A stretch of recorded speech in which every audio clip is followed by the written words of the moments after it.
Balla ñi ngi lay ziar di ñëw di yeeslu di feddali sa kóllëre at àdduna parce que nag àdduna kat suñ koy wax tey fii ci jamono ji ñu toll mooy sa maama tax parce que lim fi def at fi mu toll ba tax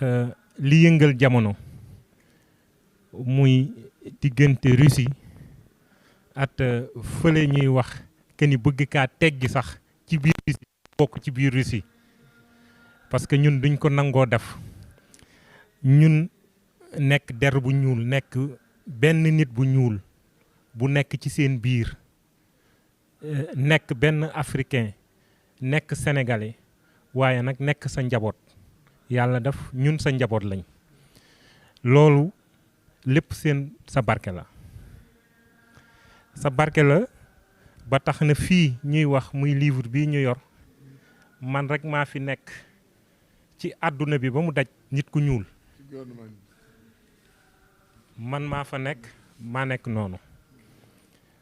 loolu nag tey lépp dañuy jàpp que ni sëñ bi li mu def ci àdduna bi def ko ci Afrique def ko at nit ku weex moo indi lii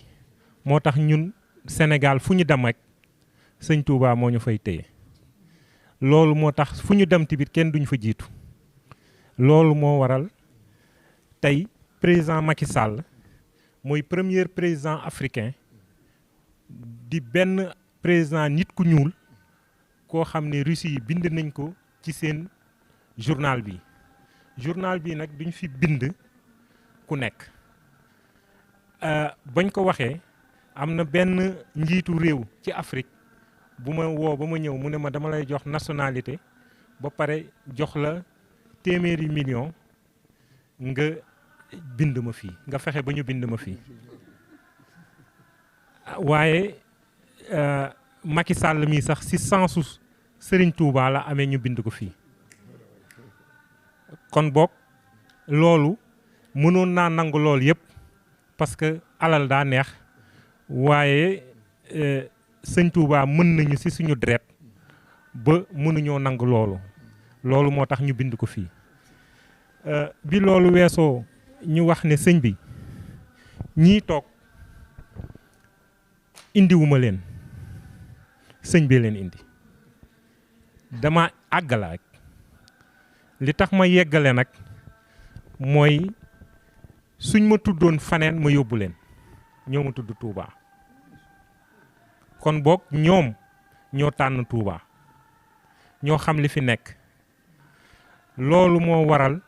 ñu ñëw sukk fii ñoom ñaar yeeslu wax la liñ la wax mooy que ni dañoo bëgg seen dëkk jàmm am fa te biñ ko toqalee ci sa nopp bërki démb ba nga jox leen audience bi jàmm commencé naa am kon boog ñu ne kon ñoom du ñuy ñëw jàkkaarloot yow te xam nañ ne ñoom ñaar ku ci nekk sa njaboot ña nga fa ñoom ay missionnaire lañ ñu bëgg ñëw àggale lii parce que ba ñuy ñëw tamit tàggu nañ seeni njiitu réew donc ku ci nekk tey dafa am loo représenté ci réew moomu parce que ñoom ku ci nekk yaa nekk fii ci Afrique di doxal réew moomu li muy def waaye nag yàlla def na ne sa jarbaat sa sët bii toog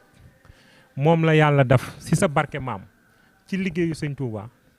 si fi sëñ Touba toll at la mu def at tubaab yi te xamoon ne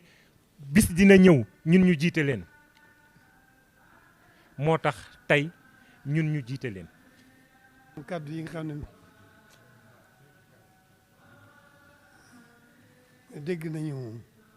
dégg nañu kàddu yi sëñ Abdoulaye Sow wax ci li leen tax a jóg dégg nañ ko bu baax a baax a baax. Abdoulaye Sow il a bien compris le pourquoi de ce déplacement et l'intérêt que vous portez à ce déplacement. ne li leen tax a jóg yëg nañ ko ci suñu xol bu baax a baax ndax fekk ngeen ci nu doon ci xalaat ci na réalité na fa jàmm di amee. Il avait bien compris les enjeux de cette situation au niveau de vos pays respectifs. Il l'avait bien compris et il n'a jamais cessé de se préoccuper de cette situation et de réfléchir pour voir quelles sont les voies et moyens pour que la paix se réinstalle au niveau de cette région. loolu ñoom ci la ñu fekk.